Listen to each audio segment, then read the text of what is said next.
La routine, deuxième partie. Alors, il y a une expression qu'on connaît tous, c'est faut faire attention à ne pas tomber dans la routine. Ça ressemble en fait à un piège, la routine. Un piège comme un piège de trappeur. C'est un piège dans lequel les loups ou les animaux sauvages chassés mettaient leurs pieds et étaient attrapés. Euh, c'est pas le pied du coup, tomber dans la routine. Bon, c'est une expression qui est beaucoup utilisée. Euh, je vais pas dire qu'elle est galvaudée, parce que ça serait peut-être exagéré, mais bon. Ça serait pas exagéré par rapport au vrai sujet que je souhaite aborder, mais ça peut sembler exagéré, effectivement, de dire que l'expression tomber dans la routine a été galvaudée.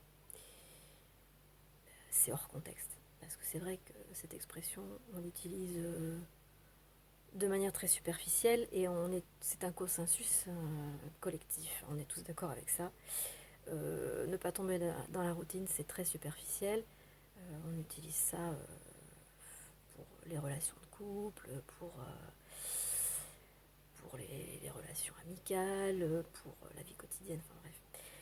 Dans ce que je souhaite aborder, c'est pour ça que je dirais que cette expression est galvaudée, mais c'est faux parce qu'en fait elle n'a pas été utilisée au départ pour ce que je veux aborder comme sujet. Donc c'est moi qui fais un petit peu une entorse à l'expression et qui vais la détourner pour parler de quelque chose de plus profond, qui est vraiment plus du tout superficiel, mais qui est vraiment très profond, qui va être de l'ordre de la relation, mais de soi à soi. Alors plutôt, plus exactement, en précision, de moi à soi. Ouais. La routine, donc c'est pour ça que c'est en partie 2 parce que j'ai été amenée à en parler à mon fils, parce que on s'amusait un petit peu de cette vidéo qu'on regardait là, de cette jeune fille qui se prend pour Marie-Madeleine. Et malgré tout, je disais à mon fils, tu sais, c'est pas parce qu'elle parle, alors, elle s'identifie à Yeshua, et donc j'expliquais à mon fils que Yeshua c'est Jésus, enfin c'est le nom hébraïque de Jésus. Et donc je lui disais que malgré tout, c'est pas parce qu'il y a des gens qui se prennent pour Jésus ou qui en parlent dans les religions d'une manière très dogmatique. Si on n'obéit pas à Jésus, on va en enfer, ceci, cela. Enfin bon, je caricature, hein, mais bon, c'est un peu de cet ordre-là, au niveau religieux. Donc j'expliquais à mon fils que Jésus, c'est pas que ça. Bien au contraire, c'est surtout bien autre chose. Voilà. Moi, c'est vrai que j'aime beaucoup Jésus, mais pas en tant que personnage christianique, enfin comment on dit, je sais plus, enfin mon chrétien. J'aime pas le Jésus chrétien, parce que pour moi, Jésus n'est pas chrétien. Il a jamais été chrétien. Il était juif à la base. C'est une religion, hein, c'est pas une nationalité, juif, sinon c'est israélite. Donc Jésus était juif, de religion juive. Et donc il n'était pas chrétien. Voilà. Pourquoi la religion chrétienne se prétend une religion du Christ? Bon, tout ça c'est à cause de Saint Paul. On dit que c'est Saint Pierre, mais non c'est Saint Paul. Mais bon, on n'est pas là pour parler de Saint Paul, même si je l'aime beaucoup. Euh, Jésus n'avait rien à voir avec le christianisme. Donc il a donné lieu voilà, à une religion, soi-disant, qui n'avait rien à voir avec lui. Et qui n'a toujours rien à voir avec lui. Bon, je vais peut-être en fâcher beaucoup, je m'excuse par avance, mais j'oserais quand même dire que si Jésus venait aujourd'hui, il serait sûrement pas catholique. Voilà. Ça serait plutôt, je sais pas, un anarchiste, de toute manière, c'était un juif anarchiste. Donc il s'est insurgé contre la religion juive, tout en restant, comment dire, tout en restant quand même, je vais pas dire respectueux, parce que non, il est traité de progéniture de vipère, donc c'était pas spécialement respectueux.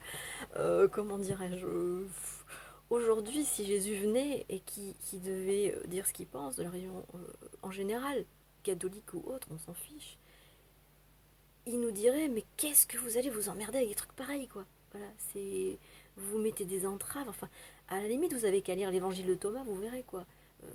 On comprend pourquoi l'Église catholique n'a pas encore accepté l'évangile de Thomas dans le canon biblique, quoi. Enfin bon, dans les évangiles. Évidemment, Jésus dit, mais vous en avez rien à foutre des rites, si vous n'avez pas envie de le faire, faites-le pas, enfin bon, ne le faites pas, pardon. Enfin bon, il disait, mais faites ce que vous voulez de votre vie, enfin, vous êtes votre propre maître, pourquoi est-ce que vous vous soumettez à des gens qui lèveraient même pas le petit doigt hein, quand ils vous disent de porter des tonnes, quoi, voilà.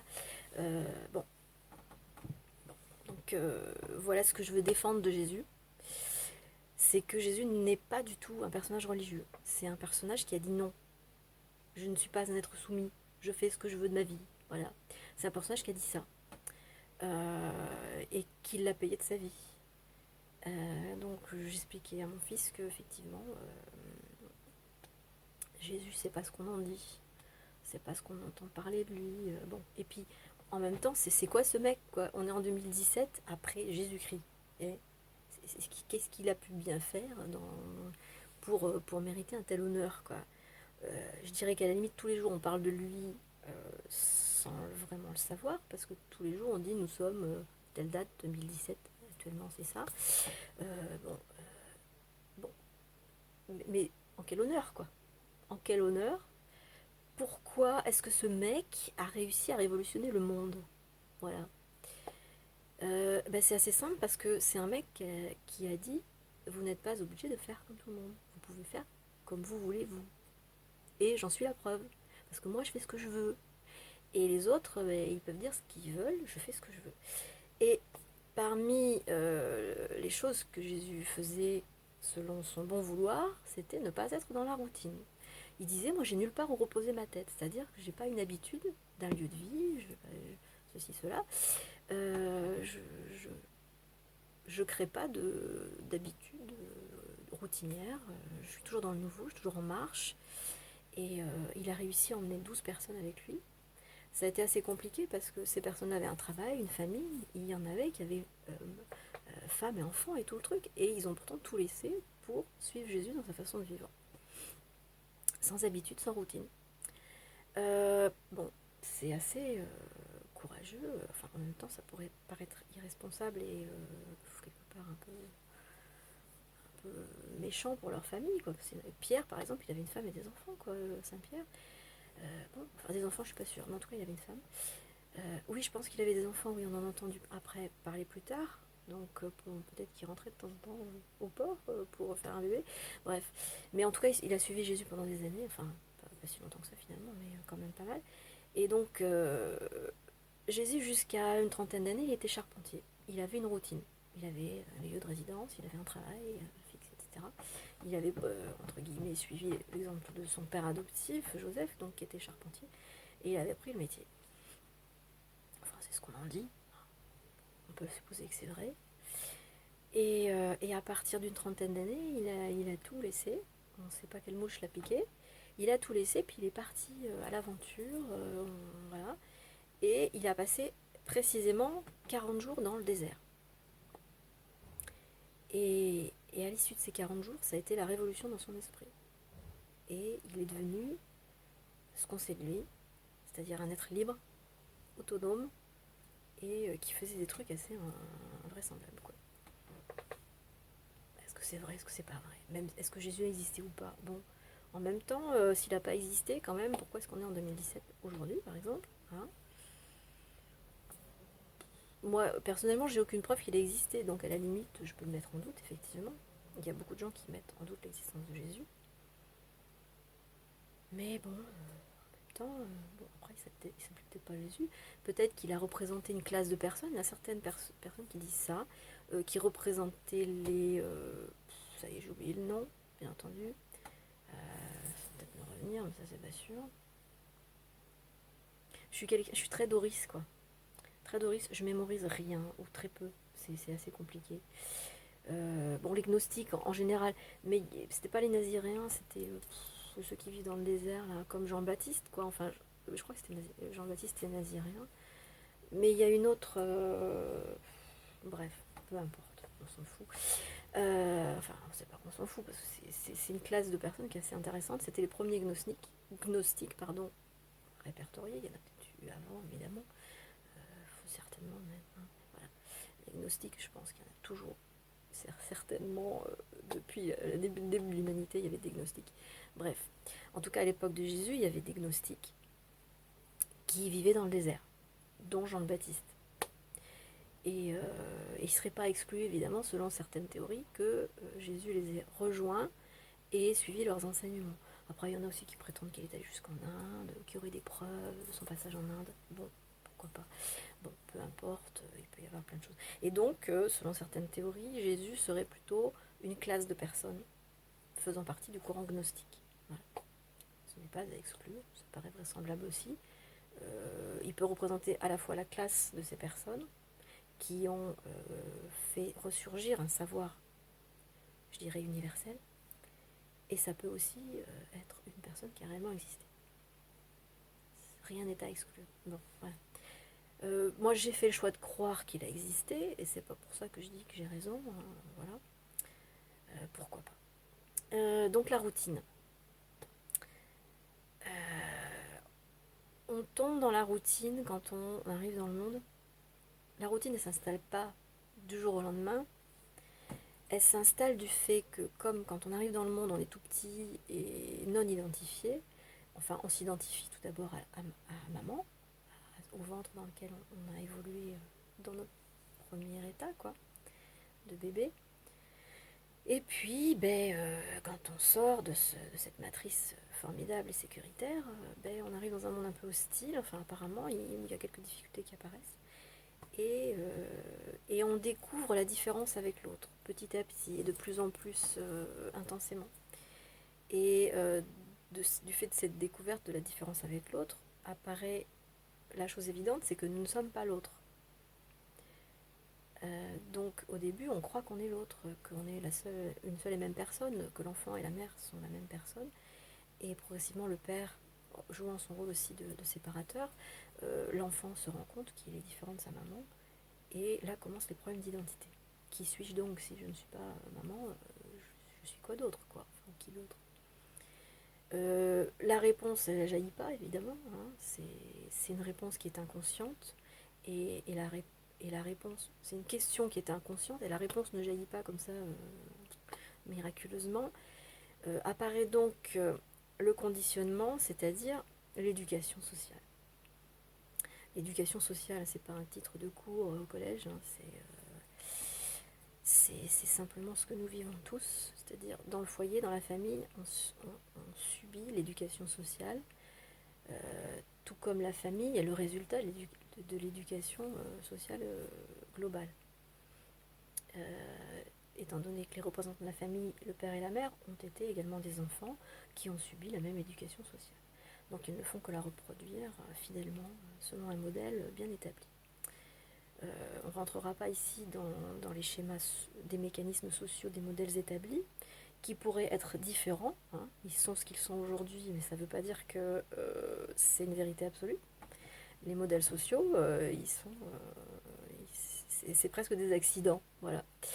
Et on les prend comme argent comptant, alors qu'en fait, ils sont tout à fait dignes d'être remis en cause. Bien, voilà, ça c'est dit.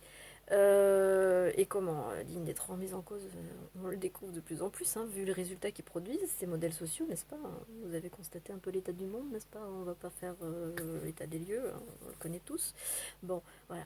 Euh, donc pourquoi est-ce que on est happé par cette routine?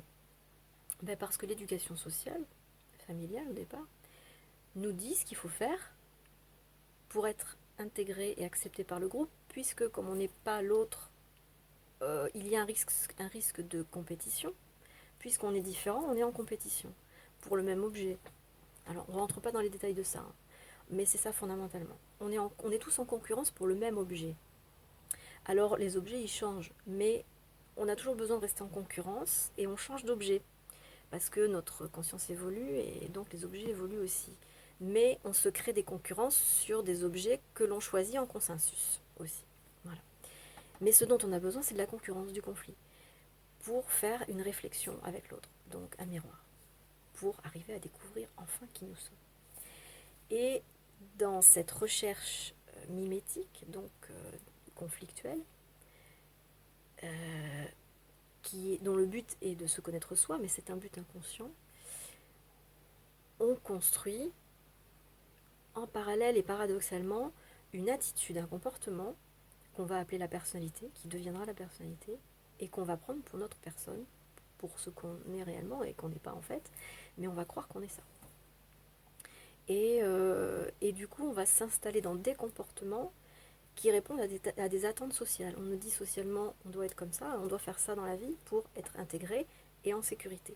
Donc on répond à deux problématiques fondamentales de l'être humain, qui est d'assurer la survie du corps au niveau physique, et la société répond à ce besoin, offre un confort sécuritaire, et en même temps va nous apporter le ferment du conflit qui va nous permettre ou pas, suivant si on est réactif à ça, de nous connaître nous-mêmes.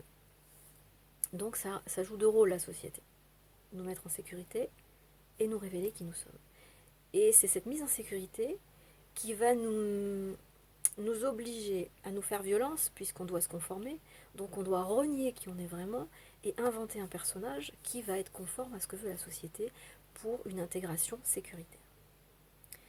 Et de là, on va créer des habitudes de comportement qui vont être cette routine dans laquelle on va tomber et de laquelle on va être prisonnier, et dont fait état la caverne de Platon.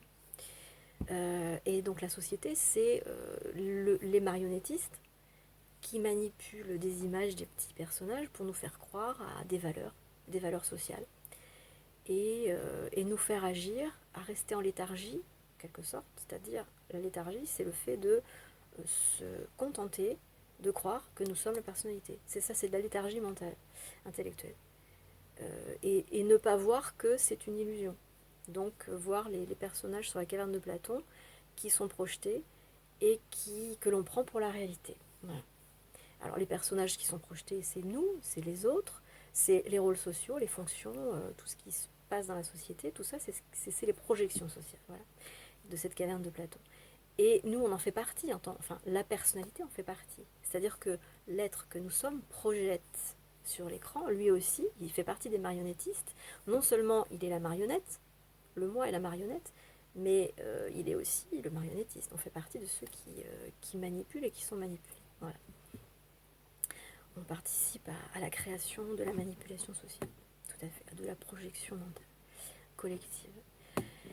Et ça, c'est donc cette prison du moi, qui est une illusion ténébreuse, mais qui participe pourtant, de par la création de la souffrance qui en découle, à un jour nous réveiller, parce qu'un jour on en a marre de souffrir. Et on se réveille et on se dit, et là on veut sortir de la caverne, on remonte et on découvre qu'à l'extérieur il y a de la lumière. Voilà. Et ça, c'est la rencontre avec le soi, avec l'être véritable qui était là avant en nous, et qui était là, qui a toujours été là de tout temps avant la construction de la personnalité en tout cas. Voilà. On ne rentre pas sur des choses antérieures, hein, je ne rentre pas encore là-dedans, pour le moment en tout cas. Et puis de toute façon, sur les choses antérieures, on n'a pas vraiment de repères, on peut que faire des théories. Après, sur le moi, le surmoi, le ça et le soi, c'est quand même plus que de la théorie. Aujourd'hui, c'est quand même pas mal. Enfin bon, c'est pareil, on fait toujours de la projection, hein, par rapport à ce qu'on a envie de croire. Voilà. Bon, voilà pour la partie 2. Je vais m'arrêter là, ça fait déjà quasiment 20 minutes, c'est un truc de fou. Voilà, partie 2 de la routine. Je ne sais même pas ce que je vous ai dit, et je ne sais même pas comment je vais poursuivre, mais il y a des choses qui se font naturellement. Et quand on rentre dans la confiance, eh bien, on laisse faire l'intelligence qui est intrinsèque. Ce n'est pas l'intelligence du moi, c'est autre chose, qui fonctionne un peu tout seul. Et je dirais que même en consultation, quand je fais les accompagnements, c'est ça qui se passe. C'est-à-dire, je ne sais même pas ce que je suis en train de dire, et quand je dis quelque chose à quelqu'un, je découvre en même temps que cette personne-là ce qui est dit. Et quelquefois, c'est des choses totalement nouvelles et que je découvre pour la première fois. Donc je ne sais pas comment je vais continuer à poursuivre ce petit article sur la routine, sur la partie 3. Mais en tout cas, la partie 2 s'arrête ici. Parce que 20 minutes, ça fait déjà beaucoup. Voilà, à plus tard.